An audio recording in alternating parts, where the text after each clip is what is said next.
Graças a Deus, irmãos, podem abrir as escrituras no Evangelho de João, capítulo 8. Vou fazer a repetição aqui dos versículos neste capítulo que foram lidos na introdução ou no início dessa reunião. João, Evangelho, capítulo 8, nós vamos ler do versículo 28 ao 32. Disse-lhes, pois, Jesus: quando levantardes o Filho do Homem, então sabereis que eu sou, e que nada faço por mim mesmo, mas falo como o Pai me ensinou. E aquele que enviou, ou aquele que me enviou, está comigo. Não me deixou só, porque eu faço sempre o que lhe agrada. Ditas estas coisas, muitos creram nele. Disse, pois, Jesus aos judeus que haviam crido nele: se vós permanecerdes na minha palavra, sois verdadeiramente meus discípulos, e conhecereis a verdade, e a verdade vos libertará. Amém, queridos? O que nós falaremos esta manhã é algo de extremíssima importância. Talvez no contexto geral de toda a história, e no contexto geral de toda a Escritura, o que diremos hoje seja o que haja de mais importante, em face de nós tocarmos no aspecto fundamental da nossa experiência. Porque eu sei que há muitas verdades bíblicas que são de grande importância para o crescimento espiritual, mas essa verdade, ela trata acerca da nossa salvação, trata acerca da nossa libertação. O Evangelho de João é um evangelho bem atípico aos demais evangelhos. Eu me refiro diferente de Mateus, Marcos e João. Isso porque João, o Evangelho de João, é um evangelho orgânico. É um evangelho da vida. É um evangelho do Espírito. É um evangelho que não procura estabelecer nenhuma biografia de Jesus Cristo. Não está preocupado com a biografia em si mesma, mas está preocupado com o cerne da mensagem de Jesus. Está preocupado com o fio de prata da mensagem de Cristo, que é a revelação. Tanto é então que João, ele selecionou alguns sinais. Na verdade, são alguns eventos aos quais João chama de sinais. Ali, desde o primeiro momento, nós temos a transformação da água em vinho, no capítulo 2. Depois nós vamos encontrar a história de Nicodemos, o encontro dele com Jesus, em João capítulo 3. No capítulo 4, a mulher samaritana. Cada um desses são quadros que ele separou para representar algo no plano da revelação, no plano da verdade. Depois no capítulo 5, ao paralítico do tanque de Betesda. No capítulo 6, fala-se de uma multidão faminta que foi alimentada pelos pães e peixes multiplicados. No capítulo 7, há o episódio da festa dos tabernáculos, em que Cristo se apresenta como a água viva para saciar a sede do homem. No capítulo 8, que é o capítulo que nós vamos tratar essa manhã, trata da história da mulher adúltera, aquela mulher que fora pega no flagrante ato do adultério. Capítulo 9 e 10 nos falam da cura do cego de nascença. E o capítulo 11, o último dos sinais coligidos por João, fala da ressurreição de Lázaro. Então, como foi que o Espírito Santo, ouça isso para os irmãos compreenderem a verdade aqui em João capítulo 8. Como foi que o Espírito Santo orientou, na inspiração das Escrituras, como ele orientou o evangelista João para organizar e escrever o seu evangelho? Quando a Bíblia diz que o Espírito Santo ele inspirou as Escrituras, Não pense você que ele falou ao ouvido do profeta, ou que seja, do evangelista, as palavras, como que ele dissesse, citasse as palavras a serem escritas. Não foi bem assim. Tampouco o evangelista foi tomado de um êxtase, teve uma visão, como é o caso do Apocalipse. Pelo contrário, a Escritura, quando diz que ela é inspirada, quer dizer que o Espírito Santo soprou naquele homem, ou naquele apóstolo ou evangelista que seja, conduzindo-o por um caminho de revelação, para que essa pessoa pudesse então selecionar os fatos que o Espírito Santo queria que selecionasse. Por exemplo, quando você lê o Evangelho de Mateus, você vai encontrar alguns registros, como a parábola das 10 virgens, que só se encontra no Evangelho de Mateus e não se encontra em outro evangelho. No caso do evento aqui da mulher pega em flagrante de adultério, só se encontra no Evangelho de João. É próprio do arranjo do Evangelho de João. Então, cada um dos evangelistas, eles fizeram um arranjo diferente para representar uma verdade. No caso de João, interessante, ele pegou vários eventos, várias situações, como no caso aqui no capítulo 8, você tem o caso da mulher pega no flagrante ato de adultério, e em seguida João então colocou um discurso de Jesus. Então, para cada evento, segue-se um discurso.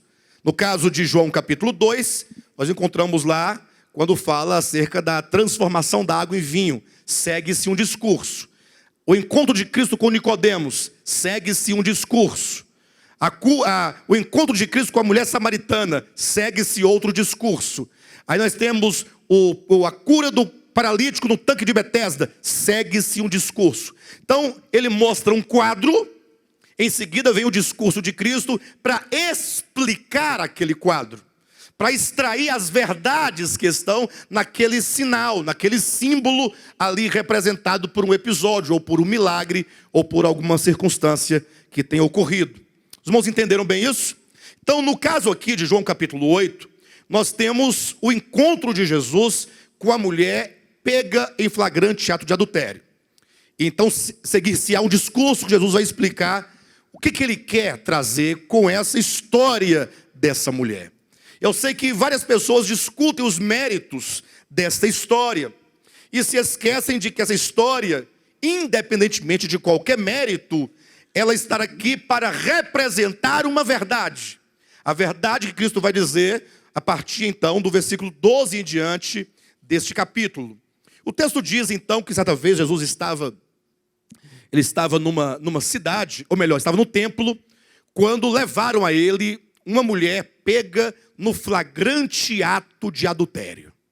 Irmãos, imagine só que naquele tempo a lei de Moisés dizia que a pessoa, quando fosse pega no adultério, ela deveria ser apedrejada. Os irmãos estão ouvindo bem?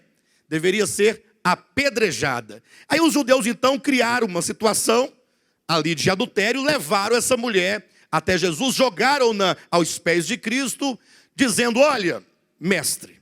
E aí eu quero que os irmãos atentem para este evento, como é que ele acontece. Olha, mestre, aqui está esta mulher que foi pega no flagrante ato de adultério. E na lei, Moisés manda apedrejar esta pessoa. E tu o que dizes? Diz a Escritura, Jesus Cristo começou a escrever no chão, não deu muita ousadia para os escribas e fariseus, porém eles insistiam dizendo: a lei manda apedrejar, a lei manda matar essa pessoa. E tu o que dizes, mestre? E Jesus então levantando-se disse: olha, aquele que não tem pecado, que atire a primeira pedra. Diz a Escritura que a partir daquele momento, aqueles homens foram acusados na sua consciência, de modo que foram eles se retirando um, a começar pelos mais velhos, largaram as pedras e não apedrejaram aquela mulher. Ficou, portanto, apenas Cristo e a mulher, quando Jesus então disse para aquela mulher: olha, eu também não te condeno, vai e não peques mais. Para o leitor, que ao ler a Escritura está atrás de belas histórias, talvez ele encontre aqui apenas uma bonita história de uma mulher prostituta ou adúltera que seja, que escapou da morte por um triz. Talvez consiga ver apenas uma bela história. Mas Jesus Cristo, ao permitir que essa história estivesse aqui no Evangelho, ele intencionava nos falar algumas verdades que dizem respeito a nós, a mim, a você, a todos os homens.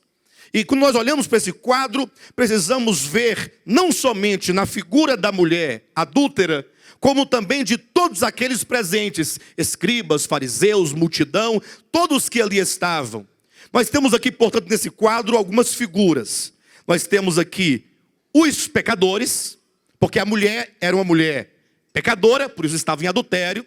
Quando Cristo disse, quem não tem pecado, atire a primeira pedra, ele quer dizer, todos vocês são pecadores. Portanto, todos os presentes ali eram pecadores. Nós temos aqui, portanto, os pecadores. Nós temos em seguida o que eles disseram. A lei de Moisés manda, ordena matar o pecador, o transgressor. Portanto, nós temos os pecadores, nós temos o pecado e nós temos a lei. E aqui nós temos, portanto, uma visão meramente legalista das coisas. Ou seja, o homem é um pecador e por isso ele comete pecados e a lei ordena o quê? Que mate a pessoa. Como é que o cristianismo hoje em dia pensa a questão do pecado? Eles começam dizendo, todos são pecadores. Então o cristianismo tem, de maneira geral, uma visão de que os homens são pecadores. E também eles têm uma visão de que os pecadores, certamente, eles cometem pecados.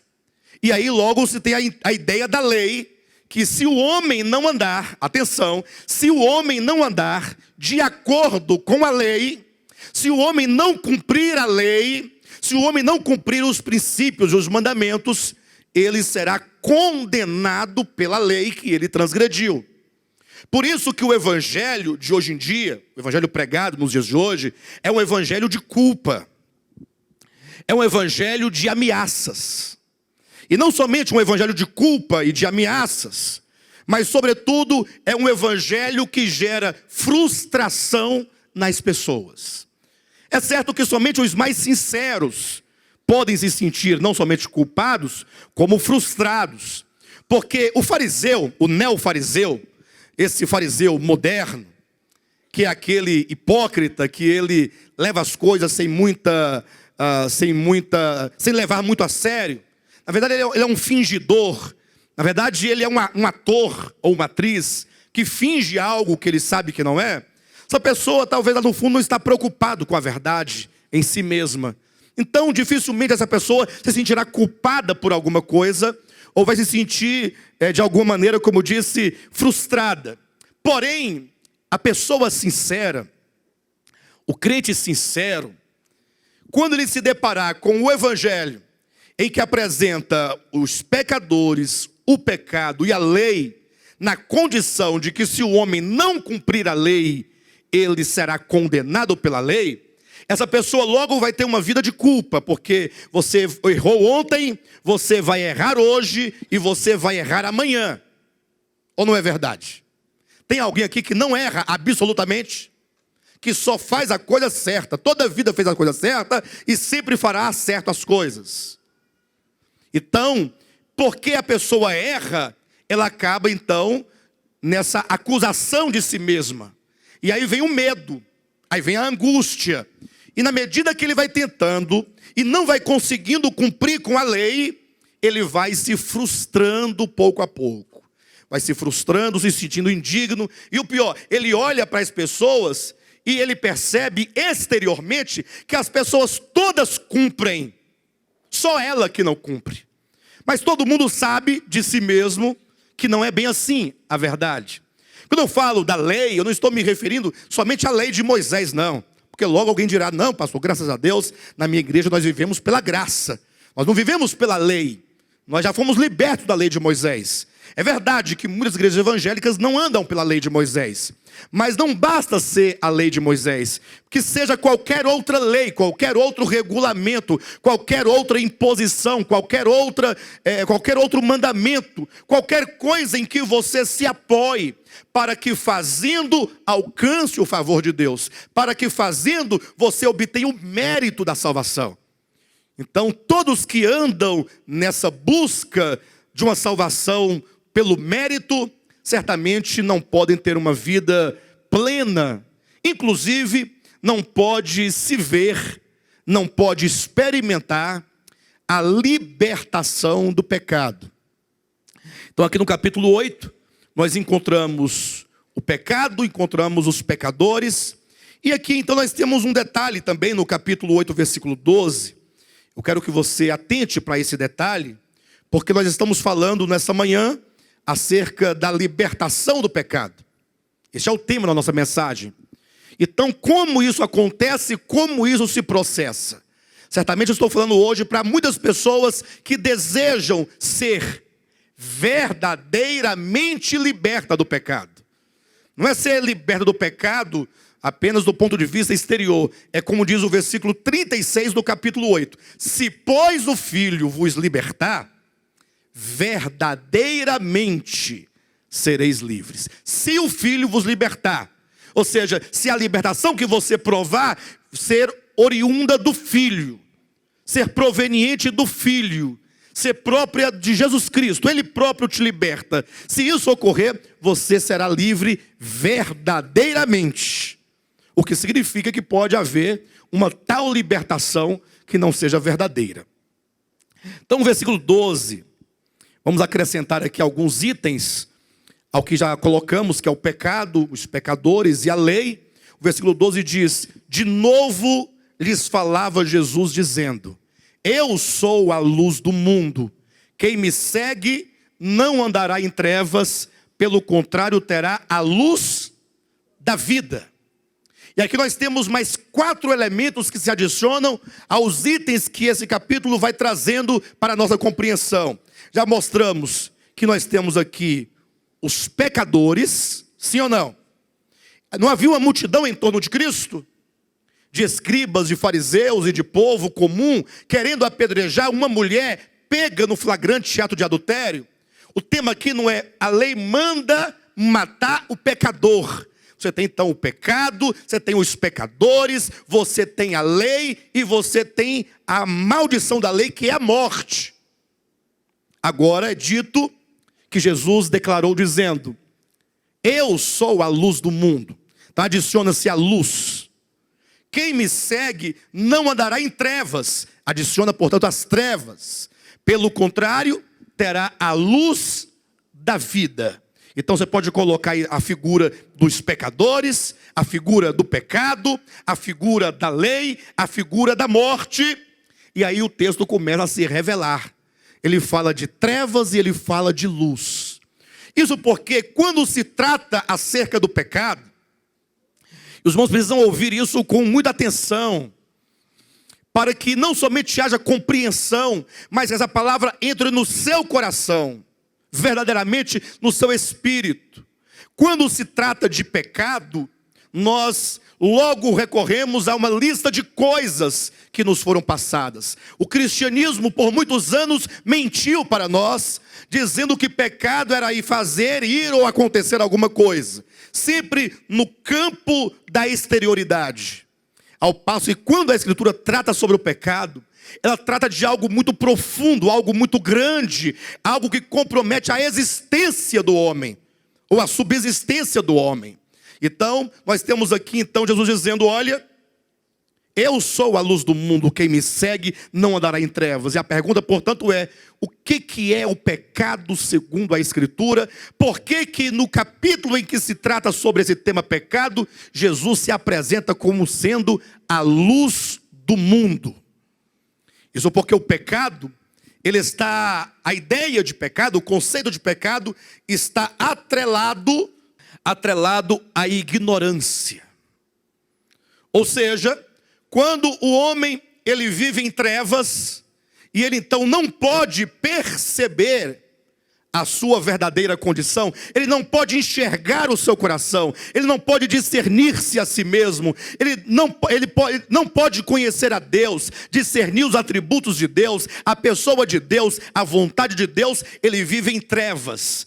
A ideia de pecado está relacionado a um viver nas trevas, a um viver sem entender, sem compreender, sem enxergar algumas verdades que são fundamentais.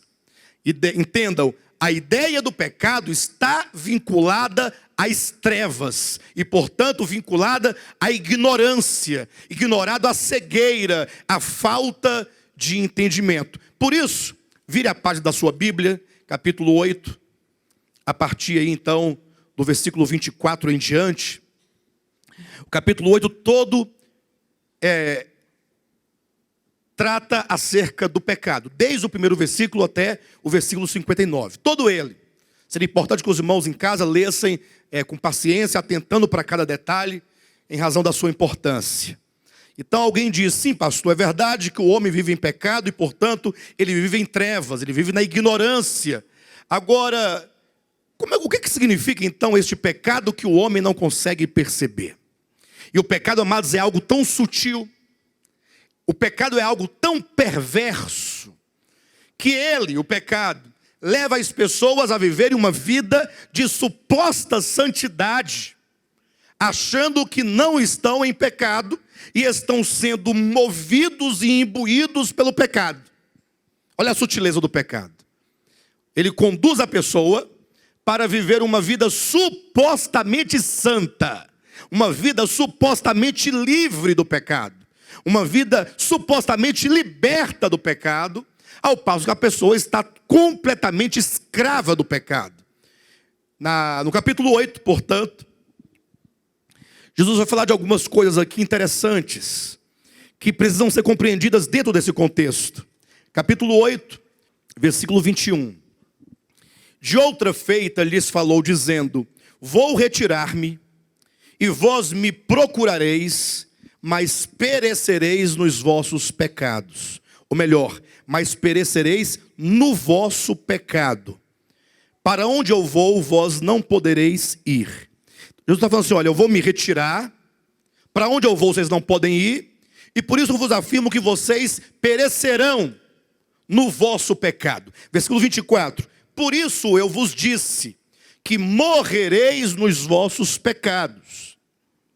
Alguém poderia dizer assim, ô Jesus, tudo bem, o Senhor disse que os homens são pecadores, que os homens estão em trevas, e agora você diz que os homens vão morrer nos seus pecados.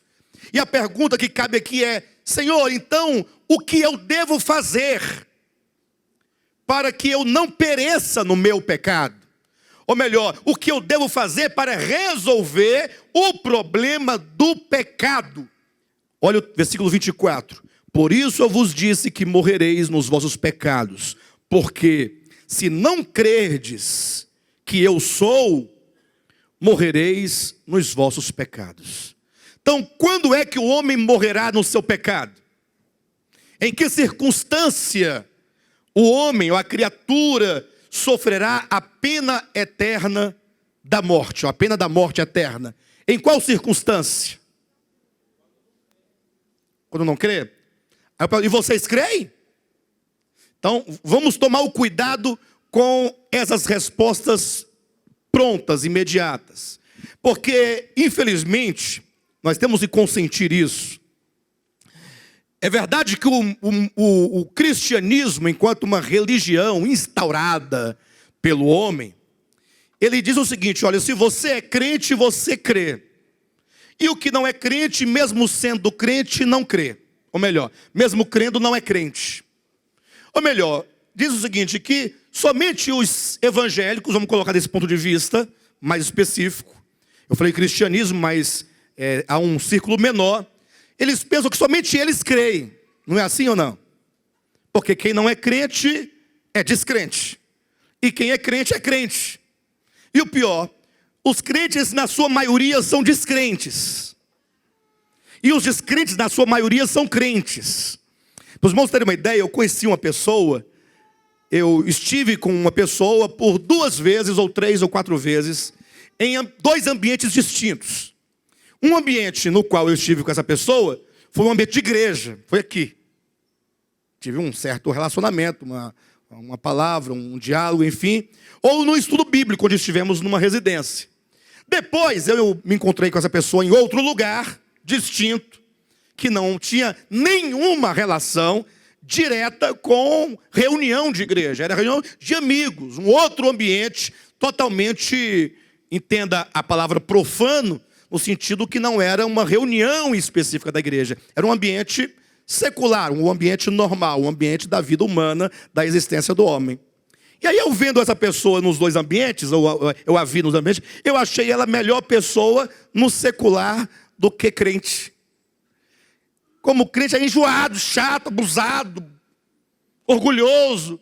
De repente saiu desse ambiente de cretaiada, aí está lá agora, um ambiente normal, pessoa humilde, tranquila. O que será que fez essa pessoa ficar assim, com esse orgulho no coração, em um dado momento? O que será que acontece com a pessoa? Então assim, nós aprendemos que os crentes creem e que os descrentes, nominalmente falando, não creem. Eu perguntei se os irmãos creem, eu perguntei o que fazer para que o homem não pereça eternamente. Os irmãos responderam, ora, deve crer. Mas eu pergunto, deve crer em quê? Crer em quê? Tem que crer no sacrifício de Cristo. Deve olhar para o Cristo pendurado na cruz e falar assim, aquele sangue derramado é por mim. Aí você creu. É isso? Olha o quanto que nós precisamos nos aprofundar no conceito de pecado, no conceito de crer, para termos de fato uma experiência de salvação. Os irmãos disseram que nós devemos crer. Eu disse, crer em quê? Crer em Jesus. Em que nós devemos crer? Vamos ler o texto? É importante que quando os irmãos forem produzir uma resposta, os irmãos procurem exatamente as palavras do texto, que aí não tem como errar. Vejam lá, versículo 24. Por isso eu vos disse que morrereis nos vossos pecados, porque se não crerdes que eu sou, morrereis nos vossos pecados. Interessante, quantas vezes você já não leu esse versículo aqui? Quantas vezes eu já não li esse texto aqui? Quantas vezes você não vai encontrar até hinos dizendo que Jesus é o eu sou? Mas qual que é a ideia que está aqui nesse texto? Porque deve ser algo muito grande. Porque se nós temos o pecado, se nós temos os pecadores, se nós temos as trevas, se nós temos a lei, e se todos os homens, porque são pecadores, estão debaixo da condenação da lei para a morte eterna, isso é algo muito grave, não? Sim ou não? Não tem uma gravidade nisso?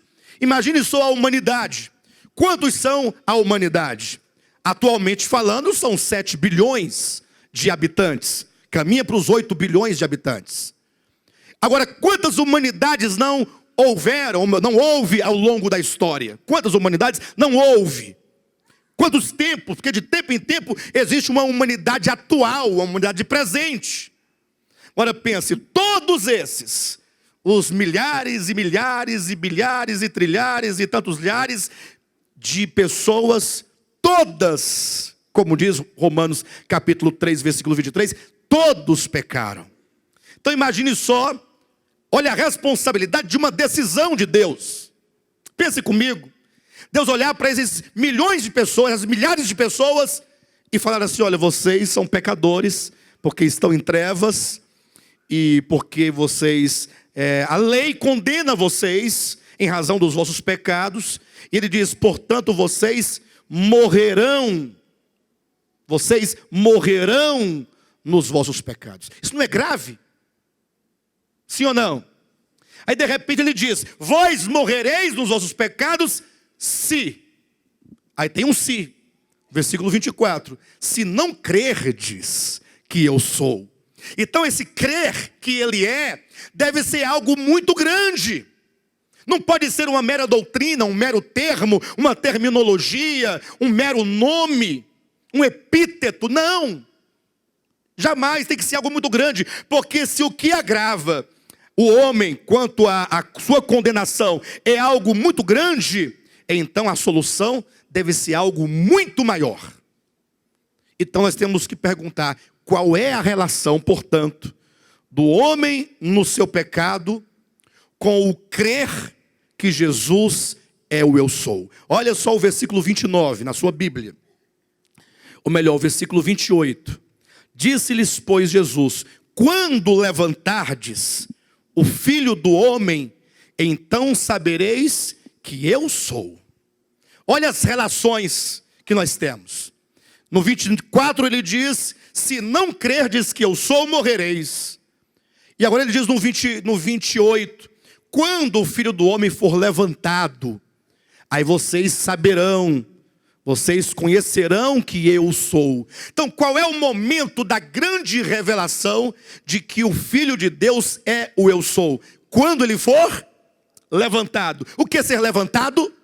Quando ele for crucificado sobre o Monte Caveira, quando a cruz for erguida, que ele ali estiver pregado, que todo o universo olhar para ele, saberá que ele é. E esse contexto aqui do Evangelho de João está ligado a um contexto remoto, a um contexto da antiguidade. Está ligado, na verdade, à origem do pecado. A origem. Porque tudo começou com a queda de Lúcifer e depois transferiu-se para a terra com a queda do homem. Nós podemos ver aí duas origens do pecado. A origem do pecado no universo em Lúcifer e a origem do pecado no homem aqui na terra. Então, a humanidade caiu quando foi enganada pela serpente. Mas antes disso, Lúcifer tornou-se a serpente. Antes disso, Lúcifer caiu também. E ambas as quedas, seja a queda de Lúcifer, seja a queda do homem, ela se dá no único ponto. E aqui eu preciso que os irmãos, em nome de Jesus, peça a Deus, ore a Deus, para que Ele te ilumine, para que você compreenda. Aqui nasce o problema do pecado. Aqui nasce. Porque foi quando uma criatura, seja ela a primeira, Lúcifer, ou a segunda, o homem, ambos partiram de um mesmo princípio. Querer no seu coração ser semelhante ao Altíssimo. Lembra que diz a Escritura em Isaías capítulo 14, versículo 12, quando Lúcifer disse, eu subirei acima das estrelas e serei semelhante ao Altíssimo. Lembra disso? Essa foi a queda, quando ele desejou não mais ser uma parte que se alimenta do todo. Ele não queria mais ser apenas uma pequena partícula que sobrevive do todo. Ele não queria ser apenas um servo. Ele não queria ser um dependente que precisa ficar ali recebendo de Deus para poder permanecer vivo ou permanecer na sua existência. Ele queria ser semelhante tanto quanto independente de Deus. Foi aí que foi o pecado de Lúcifer. Não foi outro pecado. O mesmo aconteceu quando a serpente disse para a mulher, olha, se você comer deste fruto, você será como Deus. Olha qual o sentimento que foi semeado no coração da mulher. E foi por essa tentação, então, que ela tomou o fruto e que ela comeu o fruto. E diz a Escritura que então o pecado entrou no mundo. Então, em suma, a Escritura revela que o problema do pecado, que o pecado original em Lúcifer e original no homem, que são as duas referências de começo de pecado que nós temos, se dá num ponto. Entenda os irmãos que Deus, Ele é a fonte absoluta de todas as coisas. Todas as coisas. Nada veio a existir que não fosse por Ele e nele. Toda a Escritura, seja Antigo ou Novo Testamento, nos dá um testemunho que não somente Deus é o Criador, no sentido de que Ele criou todas as coisas, porque o simples fato de Ele criar todas as coisas, já lhe dá o status de Senhor, ou não? Ora, se Ele é Criador, Ele já é Deus, absoluto. Afinal, Ele cria todas as coisas. Já faz das suas criaturas infinitamente menores e inferiores ao seu Criador. A criatura nunca pode se igualar ao Criador, nem no seu pensamento. Agora, não somente a Bíblia diz que Deus é o Criador, mas é dito que a vida que vivifica essa criação, a vida que alimenta ou que faz subsistir essa criação, é o próprio Deus. Basta que você leia com atenção João, Evangelho, capítulo 1. Poucos são os cristãos que atentaram para esse detalhe. Poucos são os cristãos que pararam para pensar um pouco acerca da existência da criação.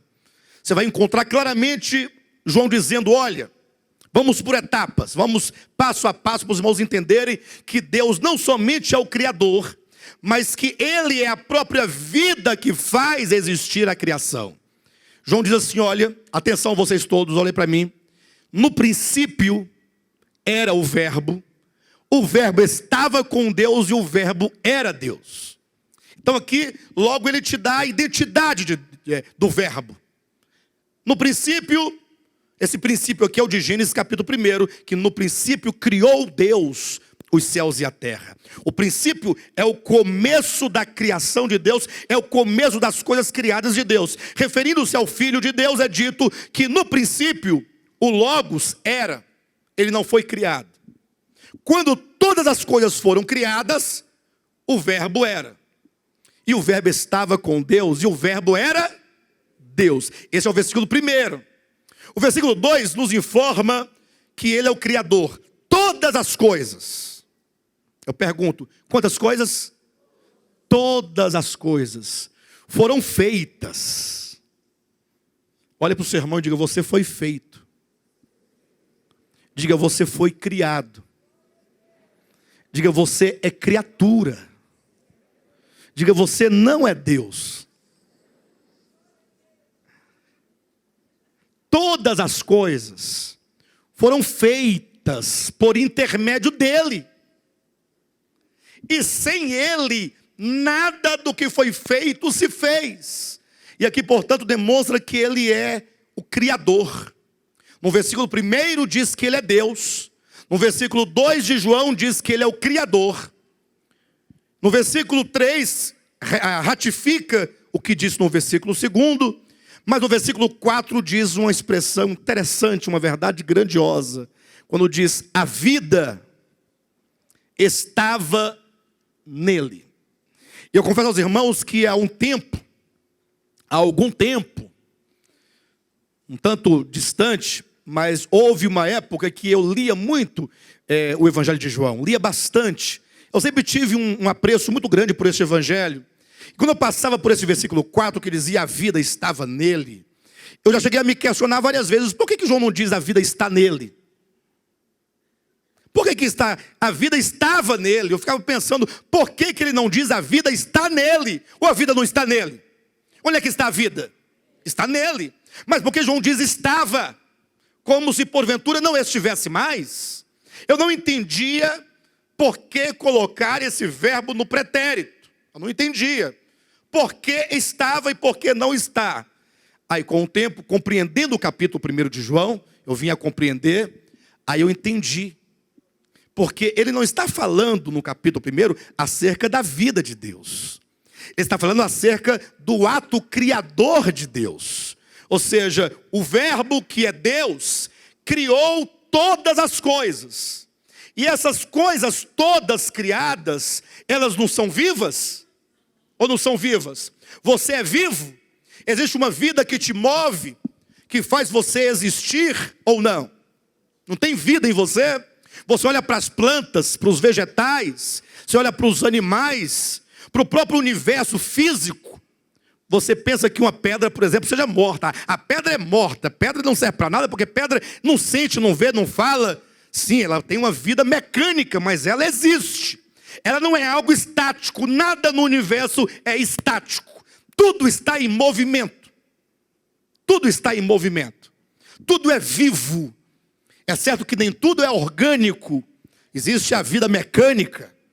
Mas tudo está vivo e tudo está em funcionamento, tudo está integrado. Então, falando sobre essa criação, João diz, a vida, essa vida que vivifica, que faz viver a criação, essa vida que agora está aí, essa vida que agora faz existir tudo isso, estava nele. Ou seja, a vida da criação proveio dele, saiu dele. Por isso que ele diz, e a vida estava nele. Os irmãos entendem ou não? E aí vem uma grande revelação no versículo 4 de João Evangelho, capítulo 1, versículo 4. A vida estava nele. Vamos devagar. Eu pergunto para os irmãos, quem é o verbo? Vamos raciocinar. Quem é o verbo? Versículo 1. Deus. O que ele fez no versículo 2? Ele criou todas as coisas. Versículo 3 ratifica essa ideia. E eu pergunto, e como é que foi que ele deu vida à sua criação? Ele criou uma vida num laboratório? Ele tem uma varinha de plim-plim que faz aparecer uma vida humana, uma vida vegetal? Versículo 4 diz o quê? Que a vida estava nele. Ah, irmãos, então, essa ideia. Se a vida estava nele, e essa vida que estava nele está em mim, e a Bíblia diz que o próprio Jesus declarou, eu sou o caminho, eu sou a verdade, eu sou o quê? A vida. Então eu tenho que me ver, eu tenho que me compreender como sendo um ser completamente dependente de uma vida que não é minha. Os irmãos entendem isso? Eu tenho que compreender isso. Essa vida que é o próprio Deus, como diz João 1,4, e a vida estava nele, e a vida era a luz dos homens. Então a luz que te ilumina o entendimento, a luz que te faz compreender quem você é, a luz que te faz compreender quem Deus é a vida. Só que tem um problema. O problema do pecado. O problema das trevas. O problema da ignorância. Quando o homem caiu, o que entrou no seu coração? O que foi gerado no seu coração? A ilusão de que ele não é uma partícula que procede de Deus e depende de Deus, como diz a Escritura, porque nele, por meio dele e para ele são todas as coisas. Não existe um eu, é só ele. E quando este ele diz, em primeira pessoa, ele diz, eu sou, não diz tu és. Então, quando nós nos referimos a ele, nós dizemos que tudo foi criado para ele. Tudo foi criado por meio dele. E tudo foi criado nele. Nada existe fora dele. Morte eterna significa exatamente ser banido dele.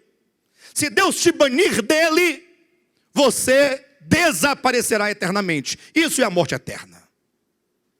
Ser tirado de Deus. Só que o homem, quando caiu, ele desenvolveu uma inconsciência, uma cegueira, uma ilusão de pensar que ele é, que ele pode ser, que ele pode existir, que ele pode sobreviver, que ele pode subsistir, porque ele quer ser semelhante. Você quer ser semelhante ao Altíssimo? Você quer? Diga, não, eu não quero ser semelhante ao Altíssimo. Em nome de Jesus, diga, eu não quero. O restante deve querer, né? O restante deve querer. Ser semelhante no sentido dessa usurpação. Os irmãos lembram da oração que Jesus ensinou seus discípulos a fazerem? Lembram? Todo mundo reza o Pai Nosso, mas poucos compreenderam que a oração termina no seu finalzinho dizendo, livrai-nos dos males. Livrai-nos do mal. Eu tenho, portanto, aqui algo que é bem definido, do mal. Eu tenho um artigo aqui que diz que esse mal é um mal específico, é um mal determinado, não é qualquer tipo de mal. Senhor, livrai-nos do mal. Por quê? Por que eu devo ser livre do mal? Porque teu é o reino. Porque teu é o poder. Porque tua é a glória. Este mal de que diz a oração que devemos ser livrados, é o mal da usurpação. Usurpar a glória, usurpar o poder, usurpar o reino. Livrai-nos do mal, porque teu é o reino. Livrai-nos do mal, porque teu é o poder. Não é nosso. E o homem na sua queda, então, ele buscou trazer isso para si. quando ele pensou, eu posso ser semelhante ao Altíssimo. E nós não podemos jamais cultivar isso no nosso coração. Pelo contrário, devemos nós retornar ao sentimento, à ideia, à mente, à compreensão, a um coração que diz, nele, por meio dele e para ele. Aí você vai se entender como sendo um ser dependente. Você não é, você existe. Quando nós falamos dele, dizemos, porque dele, por meio dele e para ele. Mas quando ele fala de si mesmo, o que ele diz? Eu sou. Essa é a verdade principal que determina toda a história do universo. A história do universo, ela está nessas duas sentenças. Na primeira, eu sou, é algo absoluto. E na segunda, que é o oposto, é eu serei. Semelhante ao Altíssimo. Nenhuma criatura pode dizer eu serei. Sempre o Senhor é. Sempre nós existimos nele, por meio dele. Então, o que é o pecado de fato? O que é o pecado de fato? Irmãos, o quanto que o maligno é sutil. O tanto que o maligno é perverso. Quanto tempo nós gastamos buscando agradar a Deus, porque o diabo nos disse que se a mulher usasse um brinco na sua orelha, aquilo era pecado. Aí a pessoa passou a vida inteira com a orelha pelada, doida para usar um brinco. Admirava o brinco das outras irmãs, das outras mulheres, mas não podia usar da sua. Aí porque não podia usar da sua, dizia, você vai para o inferno porque você usa brinco. Aí aquilo volta numa forma de uma explosão, né? Uma espécie de vingança, de raiva, porque você usa e eu não uso. Como eu não uso, eu vou para o céu, como se você vai para o inferno. Quanto tempo nós gastamos achando que fazer isso ou aquilo, como está lá em Colossenses capítulo 2, versículo 20 em diante. Não toques nisso, não toques aquilo outro, não vista isso, está na Bíblia. Pensando que essas coisas são uma forma interior de piedade, quando na verdade não tem nenhuma piedade em tudo isso. Toda a história, ela passa por esses dois pilares. Deus é o eu sou. Os homens caídos, os anjos caídos, os demônios caídos, eles estão na base do eu serei semelhante. Esse querer ser. O pecado, portanto, está no que nós podemos chamar de egoísmo. Esse ego que quer nos fazer ser algo, que tira de nós o reconhecimento de quem Deus é, que não permite, mesmo confessando com a boca, que cremos, que fazemos e acontecemos, mas na nossa experiência de vida diária, vivemos como se nós fôssemos deuses. Porque nós nos posicionamos como se dele não precisávamos, nós vivemos como se dele não precisássemos, nós comemos, trabalhamos, estudamos, fazemos nossos projetos, nossos planos, nossas conquistas, como se Deus não existisse. O que significa as palavras de Jesus? Buscai, pois, em primeiro lugar o reino de Deus. O que quer dizer em primeiro lugar? Alguém diz, não, pastor, eu acordo de manhã, a primeira coisa é minha oração. Pronto, o reino de Deus em primeiro lugar. Aí eu pego o meu salário, o primeiro dia separado é da oferta, reino em primeiro lugar. Aí o domingo não é o primeiro dia da semana, aí eu vou para o culto. Primeiro dia eu vou para o culto porque em primeiro lugar o reino. Não é isso que a Escritura quer dizer. Em primeiro lugar, se buscar o reino de Deus em primeiro lugar, significa você dar ao reino de Deus esse primeiríssimo lugar. É você ter a consciência de que o mais importante de todas as coisas é o reino de Deus. Isso não é um ato que você faz, isso é desenvolvido na sua consciência. É gerada uma mente nova em você. E você então passa a ser governado por esse entendimento, por essa luz, por esta verdade. Aí você anda na luz. Andar na luz é andar nesta consciência de quem Deus é, de quem o homem é. Agora o que acontece? Não desmarca João não, mas vamos aqui rapidamente no livro de Efésios, capítulo 4. Efésios capítulo 4, versículo 17 e 18. Como é bom ler a Escritura com entendimento, irmãos. Veja aí na sua Bíblia, acompanhe com seus olhos aí. O versículo 17 diz assim: isto, portanto, digo, e no Senhor testifico, que não mais andeis como também andam os gentios. Então, nós temos aqui duas informações. A primeira é: vocês, igreja, não devem mais andar como outrora vocês andavam. Você consegue ver isso aí na Bíblia? Consegue ver? Olha direitinho.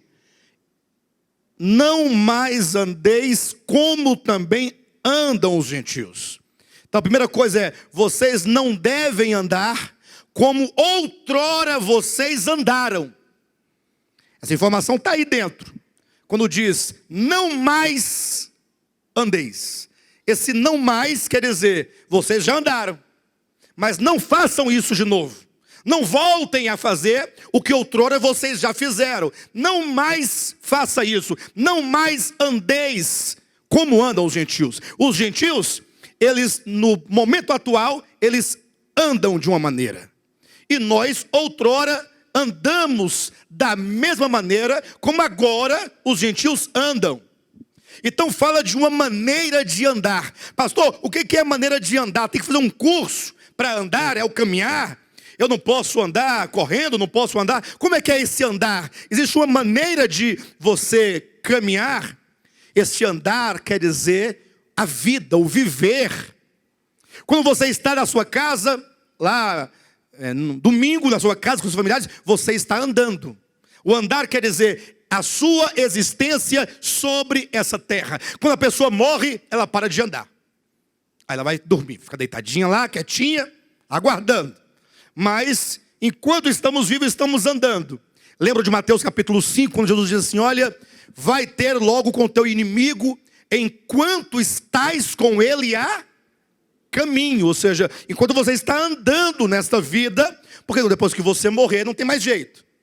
Então, não mais andeis como andam os gentios. Outrora nós tínhamos um andar.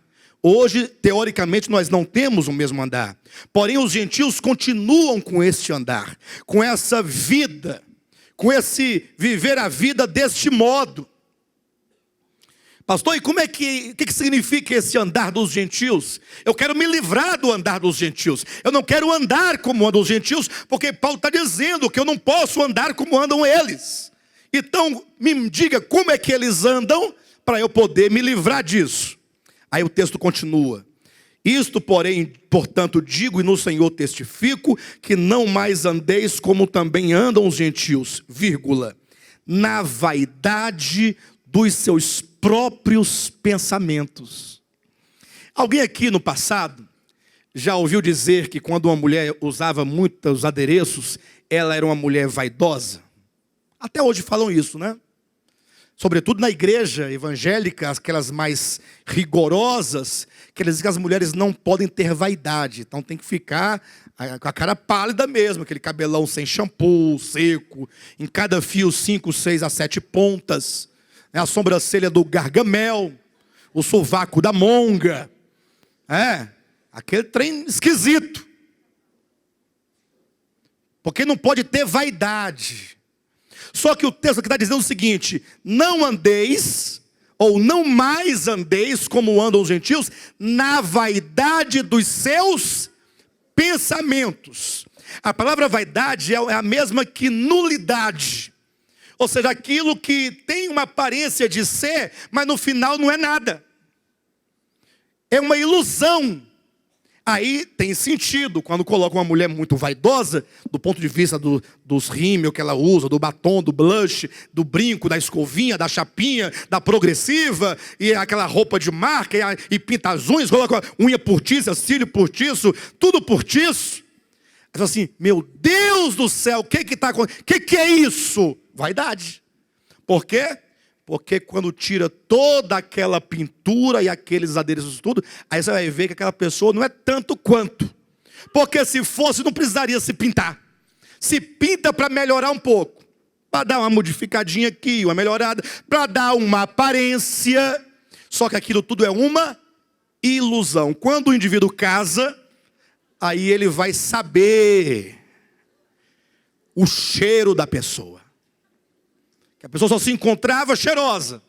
Agora vai ter que viver na mesma casa. Não adianta. Vai se deparar com muita coisa que a pessoa não sabia. Aí vai acordar, vai ver o cabelo da pessoa. Como é que é quando acorda? Ele vai saber. Aí ele vai ver a realidade. Então a vaidade é uma nulidade. É algo que não tem nada. É uma ilusão. É uma miragem. Isso é vaidade. Quando Paulo diz, não mais andeis na vaidade dos seus pensamentos, eu pergunto, que vaidade dos pensamentos é esta? Que vaidade é esta? O pensamento tem vaidades? Qual é a vaidade do pensamento? O que meu pensamento pensa e passa por ele aqui, que diz que ele é vaidoso? É essa ilusão de você achar que você é. É a ilusão. Olha o restante do texto, para os irmãos comprovarem isso. Versículo 18. Obscurecidos de entendimento. Olha as trevas aqui. Aqui estão as trevas.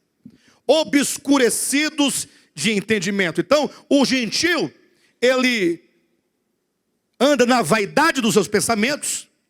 Ele tem um entendimento obscurecido. Ele não consegue enxergar.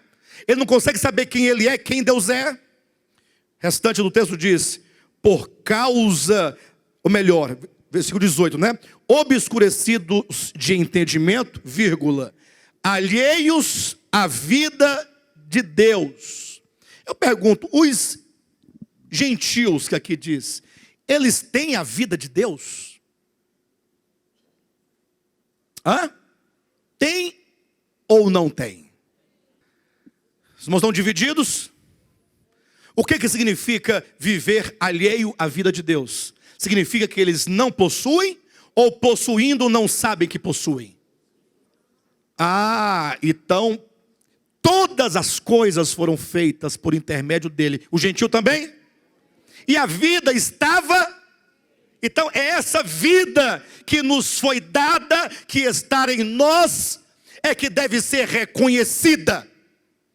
E o gentio não reconhece, porque ele anda na vaidade dos seus pensamentos, pensando ser alguma coisa, porque ele está obscurecido no entendimento, não pode enxergar, não pode contemplar Deus, não pode contemplar a si, não pode ter a compreensão da verdade, e então ele anda por isso alheio à vida de Deus. Vive como se não tivesse a vida de Deus.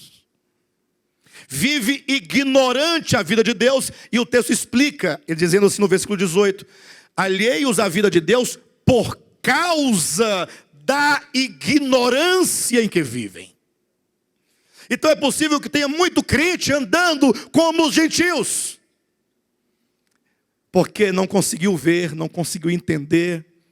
E o problema é que não basta você compreender intelectualmente a verdade, porque o texto diz que nós devemos andar, devemos então viver. A sua vida deve ser uma vida de reconhecimento. Quando essa consciência é gerada dentro de você, ocorre o que Paulo diz, orai sem cessar. Aí tudo é uma oração, todo lugar é um santuário de adoração. Onde quer que você esteja, se você ouve um cântico que exalta o nome de Deus, você o glorifica. Se você ouve uma canção que também exalta o nome de Deus, mesmo que esta canção não seja do rol de músicas gospel, mas a canção está dizendo que Deus é, você glorifica. Aí você vai ver alguém dando glória a Deus ao ouvir uma canção supostamente do diabo ou do mundo. Mas essa música é do mundo, ela está glorificando o Criador, ela está entregando ao Criador aquilo que Ele é, e não está usurpando, não está tirando, porque pecado é tudo aquilo que usurpa.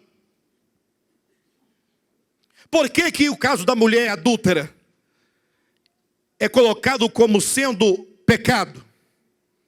Ou seja, porque querendo Deus falar acerca do pecado, colocou um caso, colocou uma fatualidade, para poder dali falar sobre o pecado.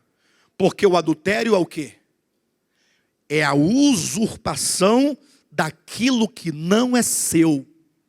Quando a Bíblia fala sobre o adultério, vamos verificar isso. Abre a sua Bíblia rapidamente aí. Deixe-me ver, o texto me veio agora de repente em 1 Tessalonicenses capítulo 4. Os irmãos verão que quando se fala disso, da questão do adultério, da prostituição, por que é colocado como pecado? Porque o pecado não está no ato.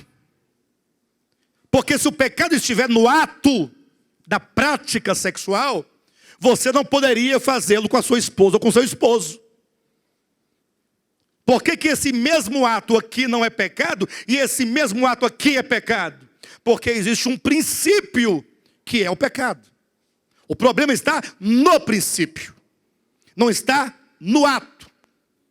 Olha o que diz a Escritura, 1 Tessalonicenses capítulo 4, versículo 2 em diante. Porque estáis inteirados de quantas instruções vos demos da parte do Senhor. Então a igreja recebe instruções da parte de Deus. Versículo 3. Pois esta é a vontade de Deus, a vossa santificação. Olha, qual é a vontade de Deus? A nossa santificação. Irmãos, vamos nos santificar? Aí o texto diz, que vos abstenhais da prostituição. E aí ele vai dizer, os irmãos vão entender que prostituição aqui no texto é adultério. O texto vai provar isso, para os irmãos não confundirem a coisa. Olha o versículo 4. Que cada um de vós saiba possuir o próprio corpo em santidade e honra, não com o desejo de lascívia, como os gentios que não conhecem a Deus. Ele explica no versículo 6. E que nesta matéria, olha explicando, ninguém ofenda, nem defraude a seu irmão. Porque o Senhor, contra todas essas coisas, como antes vos avisamos e testificamos claramente ao vingador. Porque Deus não nos chamou para a impureza, e sim para a santificação. Então ele está dizendo o quê? Que tomar aqui, ou ter um ato de adultério, é defraudar o irmão. Os irmãos entenderam? É você usurpar, tomar aquilo que não é teu. Então veja que todo o problema do pecado está no âmbito do egoísmo, do querer ser o centro, do querer possuir aquilo que não é seu, do querer tomar aquilo que não é seu. Por isso a oração do Pai Nosso, porque teu é o reino, teu é o poder, tu é a glória. Você entrega e se entende e se coloca como sendo de fato apenas uma criatura, apenas um ser dependente. Então voltando aqui para o capítulo 8 do Evangelho de João, nós vemos, portanto, que a maneira de o homem se livrar da morte eterna é crendo que o Filho de Deus é o eu sou. Quem é o eu sou? Eu pergunto para você. Não importa onde você esteja, quem quer que creia que Deus é o eu sou, não morrerá nos seus pecados. Vocês creem nisso? De verdade? Pastor, mas é possível que alguém creia que ele é o eu sou e não seja evangélico? E não seja evangélico? Sim ou não? Evangélico enquanto instituição. Será que só os evangélicos creem que ele é? Pastor, e as demais religiões e os demais segmentos? A verdade é que todos os segmentos estão cheios de homens que vivem na ignorância do seu entendimento, inclusive no cristianismo. A verdade é dita por Cristo: se vós não credes que eu sou, morrereis. Então, para você compreender, basta você inverter. Se vós crerdes que eu sou, vivereis. Ou não? Vivereis. A condição da vida é você crer que ele é. Ou seja, você trata com o problema do pecado. E essa história é muito bonita, mas ela tem que ser provada. Olha o versículo 28. Disse-lhe, pois, Jesus: quando levantardes o Filho do Homem, então sabereis que eu sou. Ou seja, o fato de Deus ser, de fato o que Ele é demonstrado na cruz do Calvário. Aquela imagem desconstrói tudo o que o maligno disse acerca do Pai. O maligno acusou o Pai de tirano, acusou o Pai de perverso, acusou o Pai de inflexível, de mau. E aquilo ficou no universo uma dúvida. Imagine só se o querubim do primeiro escalão do céu disse que Deus é perverso e mau e tirano. Ora, é certo que Deus é Deus, mas Lúcifer, antes da sua queda, ele tinha muita influência, porque ele era o ser mais próximo da divindade. Depois do Deus Trino, vinha ele. Ele era o imediato de Deus. Então, quando este se rebela contra o Criador, na multiplicação do seu comércio, falando todo tipo de violência, ou praticando todo tipo de violência verbal contra ele, o que aconteceu? Os anjos ficaram sem saber. E agora? Tanto é que uma dessa parte aderiu ao movimento de Satanás. E as outras duas dessas partes não aderiram. E a Bíblia diz que não aderiram por causa de uma graça especial sobre eles. Do contrário, todos teriam caído. Está lá em 1 Timóteo capítulo 5, que esses anjos que não caíram são os anjos eleitos. Então há uma graça de Deus sobre eles, há uma graça da eleição que não permitiu que eles acompanhassem. Então, a história do universo, os mundos não caídos, diante dessa história todinha, agora ficou pensando, e agora? O que vai acontecer? Lúcifer disse isso, Deus não disse nada. Deus não fez um tribunal para se defender. É certo que ele expulsou Lúcifer dos céus, mas não houve nenhuma carta aberta mandada para o Supremo Tribunal do Universo. Entenderam? Não houve. Não houve nenhuma defesa. Então eu costumo dizer que esse clima de apreensão diante do que o diabo disse, do silêncio de Deus, ficou uma interrogação no universo bem grande. É a dúvida. É a dúvida. E a dúvida não quer dizer que desconfie de Deus. A dúvida quer dizer, eu não sei de nada, eu sou de Deus, mas não sei de nada. Não tem como eu saber, não tem como sondar. O próprio Deus não se pronunciou. Então fica aí para um dia se esclarecer essa questão entre Deus e Lúcifer. Um dia vai se esclarecer.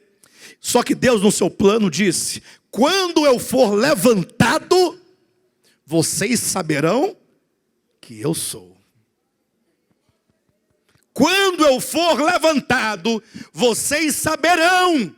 Ou seja, no plano de Deus, a revelação de quem Ele é se daria quando Ele estivesse pendurado à cruz, ou na cruz. Quando eu for levantado, vocês saberão. Mas como é que seria isso? Será que os homens olhando para o Cristo crucificado sabem quem Ele é? E aqui no capítulo 8 vem a revelação. Por que todos saberão que Ele é o eu sou? Capítulo 8, a partir do versículo 37. Olha a resposta para os irmãos glorificarem a Deus. Versículo 37. Bem sei, disse Jesus, que sois descendência de Abraão. Os judeus estavam dizendo, não, mas nós somos descendência de Abraão. Jesus disse, bem sei que sois descendência de Abraão. Contudo, procurais matar-me, porque a minha palavra não está em vós. Olha, quem procurava matar a Jesus? Os judeus, aqueles que se diziam ser filhos de Abraão. Eles disseram: não, nós somos filhos de Abraão. Jesus disse: eu bem sei que vocês são filhos de Abraão. Entretanto, tem um problema aí, uma contradição. Porque dizendo vocês ser filhos de Abraão, vocês querem me matar. Então veja que o desejo de morte era da parte dos homens. Continue o texto. Versículo 38. Eu falo das coisas que vi junto de meu pai. Vós, porém, fazeis o que vistes em vosso pai. Ou seja, aqui Jesus é o reflexo do pai, como os judeus aqui agiam, como que sendo eles o reflexo do pai deles. Que eles diziam ser quem? Mas será que é Abraão mesmo? Continua o texto, versículo 40. Ou melhor, 39. Então lhe responderam: nosso pai é Abraão.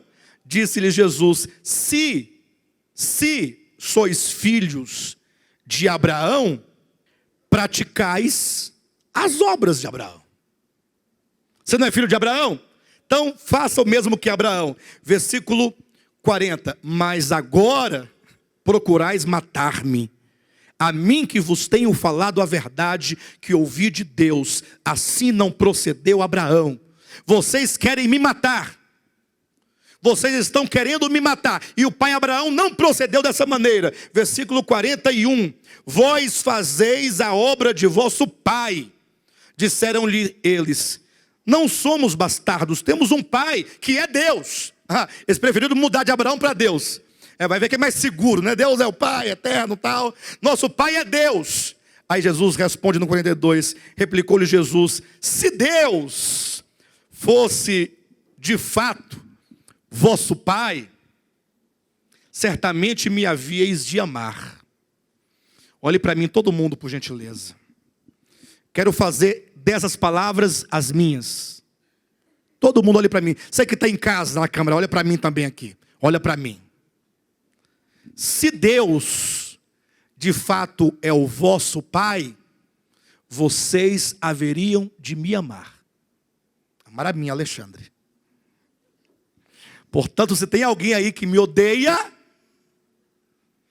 pense bem.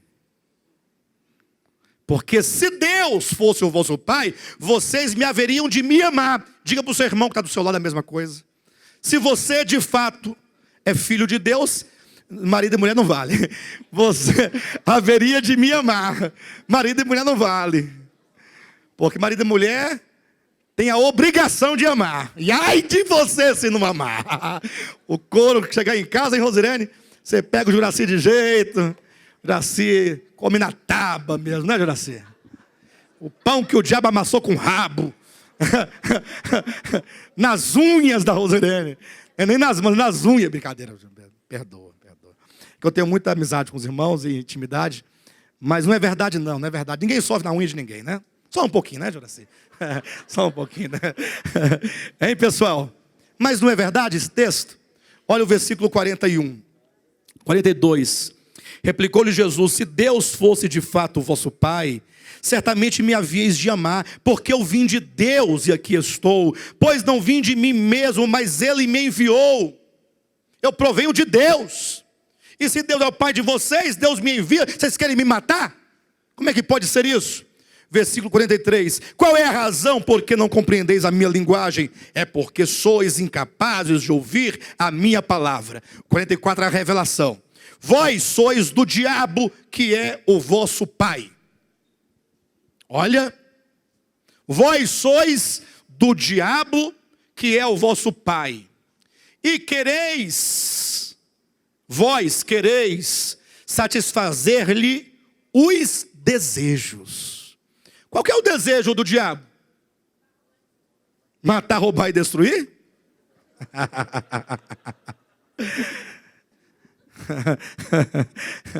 Você já vê que eu estou muito igreja evangélica, né? Ouviu muito isso lá, né? Mentiram para você, viu? Mentiram para você. Se bem que o diabo mata, rouba e destrói também, né? Tem sentido. Bem, mas continuando aqui, versículo 44. Vós sois do diabo, que é vosso pai, e quereis satisfazer-lhe os desejos. Leia o versículo 40 comigo. Mas agora procurais matar-me a mim. Versículo 42, né? Replicou-lhe Jesus: se Deus fosse de fato vosso Pai, certamente me havíeis de amar. Vocês querem matar a mim. Se fossem filhos de Deus, vocês deveriam me amar. Vocês, na verdade, não são filhos de Deus. Se fossem filhos de Deus, haveriam de me amar, porque o Pai me ama. Então quem é filho de Deus me ama, porque Deus é amor. Porém vocês querem satisfazer os desejos do vosso pai, que é o diabo. Vocês procuram me matar. O que o diabo queria fazer com o Logos, com o Filho de Deus, com o Cristo de Deus? Matar. O diabo sempre quis matar o Filho de Deus. E isso é desde o princípio da sua queda. Por isso diz assim, versículo 44. Vós sois do diabo, que é vosso pai, e quereis satisfazer-lhe os desejos. Ele foi homicida desde o princípio, e jamais se firmou na verdade, porque nele não há verdade. Quando ele profere mentira, fala do que lhe é próprio, porque é mentiroso e pai da mentira. Que mentira é essa que desde o princípio ele fala? Você será como Deus. Esta é a grande mentira do capeta. Você nunca poderá ser como Deus, porque Deus é a realidade de todas as coisas. Deus é absoluto em si mesmo. Ele é o eu sou.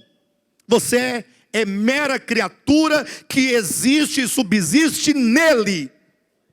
Se ele desse um soprinho em você, para você sair dele, você pereceria. Os irmãos entendem isso?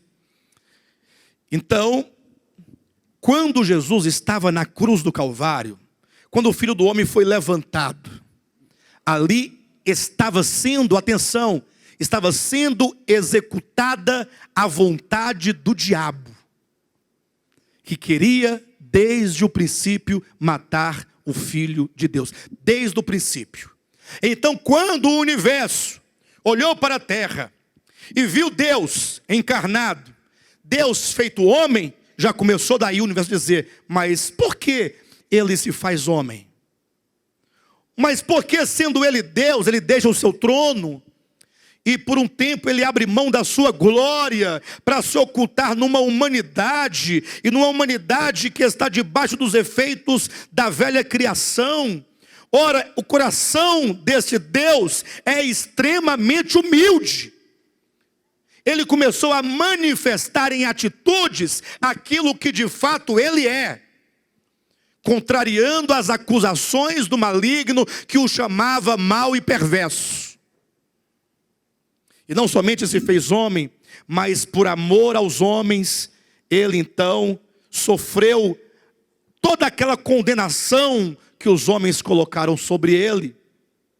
E por isso o universo dizia, não, mas esse Deus não pode ser mau e nem tirano, como disse o diabo, como disse Lúcifer, mas esse Deus é amor.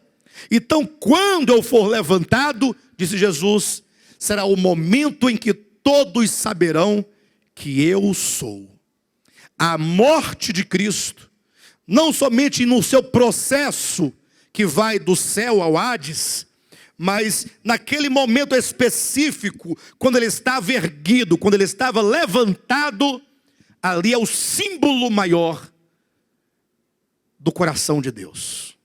Sendo cuspido, insultado, humilhado, escarnecido, por causa de um desejo perverso do diabo. Não por causa do pai. Não é o pai que mata o filho, mas são os homens perversos e maus, imbuídos do mesmo sentimento e do mesmo desejo do diabo. Basta que você leia. Olha o que Jesus diz aqui no versículo 40, né? Mas agora procurais matar-me a mim. 42, se Deus fosse de fato vosso pai, havíeis de me amar. O amar aqui está em oposição ao matar. Vocês querem me matar. Se vocês fossem do pai, vocês não iriam querer me matar, iriam me amar, porque o pai não quer me matar. Na verdade, vocês querem satisfazer o desejo do vosso pai, que é o diabo. Bem, de todo modo, esse capítulo 8 de João, ele demonstra a luz do mundo que é Cristo. Quando ele diz no versículo 12, eu sou a luz do mundo. Essa luz que é a vida, porque a vida estava nele e a vida era a luz dos homens. Essa luz que vem para iluminar a mente, iluminar o coração, iluminar o espírito, iluminar a mente do homem, para que, iluminando, o homem saia das trevas da ignorância. E se você sair das trevas da ignorância, você terá sido liberto do pecado. Olha o versículo 32, ou melhor, 31 e 32. Disse, pois, Jesus aos judeus que haviam crido nele. Quantos aqui creram nele? Que maravilha, 4 pessoas. Se vós permanecerdes na minha palavra, Jesus disse, se vós permanecerdes, você disse que creu, ou que crer, mas você deve permanecer na palavra dele. A palavra dele não é a doutrina da Assembleia de Deus, não é a doutrina da Batista, não é a doutrina da Presbiteriana, não é a doutrina da IURD, não é a doutrina da Casa da Bênção, não é a doutrina da Deus e Amor, não é a doutrina da Metodista, não é a doutrina da Menonita, não é a doutrina da Cristã do Brasil, não é a doutrina da Maranata, me ajuda aí, não é a doutrina de quem mais? Do DEVAP, não é. Até porque nós não temos, graças a Deus, doutrina nenhuma. A gente não tem doutrina, não temos doutrina. Nós temos a palavra de Deus aqui revelada, e aí a gente vai lendo e vamos nos alimentando. Mas ficar com doutrina, mandando na vida dos outros, perturbando os outros, acusando os outros, perseguindo os outros, não. Isso aí deixa para quem persegue, está dizendo aqui, ó, é o desejo do diabo. Porque aquele que nasceu de Deus, cujo pai é Deus, ama. Oi, pastor, se não é a doutrina, que palavra é essa? É essa palavra da vida, é a palavra do reino, é a palavra da submissão e completa obediência a Deus, que é tudo. Essa é a palavra. Então, se vós sois meu discípulo, esse discípulo, se ele é discípulo, então ele guardará até o fim esta palavra. Dar-se-á o caso de alguém que no meio do caminho abandonou aquilo que outrora ele dizia crer. Alguém disse, ele perdeu a salvação. Você diz, não, nunca foi discípulo. Porque está dito, vós sois, se guardardes. Não disse, vós sereis se guardardes, como se o ser no futuro fosse uma consequência do fazer. Não. Vós sois, é uma condição presente, é um ser presente, é ontológico, você é. Se guardar. Ou seja, como é que eu sei se você é ou não é discípulo? Eu saberei ao longo da estrada. Vamos caminhando. Aqueles que vão abandonando nunca foi. Porque não é. Aqueles que forem persistindo na palavra são. Então, se vós permanecerdes na minha palavra, sois verdadeiramente meus discípulos. E aí, o que acontecerá com você? Hein? E conhecereis a verdade. Interessante, nós temos que atentar para isso. Quando a Bíblia diz, e conhecereis a verdade, aqui tem alguma dúvida? Tem alguma dúvida? Bom, sabe que na língua portuguesa, os verbos eles assumem alguns modos, né? Ou no modo indicativo, no modo imperativo, no modo subjuntivo. Esses modos que não nos ensinaram na escola, porque, embora tenham dito, não nos explicaram nada, eles indicam, na verdade, qual é a essência daquele verbo no seu ato pronunciado. Se você está no modo indicativo, você está declarando certezas. Certezas. Quando diz, e conhecereis a verdade, isso aqui está no indicativo, uma certeza. E vocês então conhecerão a verdade. Ou então vós conhecereis a verdade. Usando o modo subjuntivo, poderia traduzir uma dúvida, uma incerteza, uma hipótese. O imperativo é um mando, é uma ordem. Conheçam a verdade. Não está ordenando. Está dizendo, e conhecereis a verdade. Então, olha o que ele está dizendo. Se vós permanecerdes, O se permanecerdes não pode estar no indicativo, né? Se permanecerdes, sois. Ou seja, como é que eu posso afirmar se você é ou não é? Eu não estou dizendo se você será. O que eu posso afirmar? Você é discípulo? Você diz, eu sou discípulo. Sim, como é que eu sei disso? Se permanecerdes. Então vamos aguardar. Vamos deixar o tempo passar. Vamos observar. Muitos ao longo da estrada vão abandonando a sua suposta fé. Muitos. Esses não são discípulos. Mas o discípulo é aquele que guarda a palavra. Ele guarda. Ele guarda a palavra. Então, ele é discípulo porque ele guarda a palavra. Então, se você é discípulo e guarda a palavra, o que vai acontecer com você? O que vai acontecer com você? Você conhecerá a verdade. Fatalmente você conhecerá a verdade. É uma certeza. E essa verdade vai efetuar uma obra dentro de você. E verdadeiramente você será livre. E conhecereis a verdade, e a verdade vos libertará. Libertar de quê, pastor? Libertar do pecado. Porque a luz brilhou no seu entendimento, gerou uma consciência da verdade acerca de Deus e acerca da sua criação. E agora, porque você tem a sua consciência clarificada, o seu entendimento desanuviado, você está na luz da verdade, então você está livre do erro. Você não vai mais querer ser sabendo que não é e tendo a luz da verdade. Você está liberto do pecado, que é querer ser semelhante, que é querer ser independente, que é achar, considerar-se que é alguma coisa. Aí você então vai andar na verdade. Você então vai estar a cada momento, seja numa atitude, seja numa palavra, seja num gesto, seja no trabalho, seja em casa, onde quer que esteja, você estará constantemente dizendo: teu é o poder, a glória e o reino para sempre. Esse reconhecimento te fará caminhar na verdade. Amém, queridos? Glória a Deus.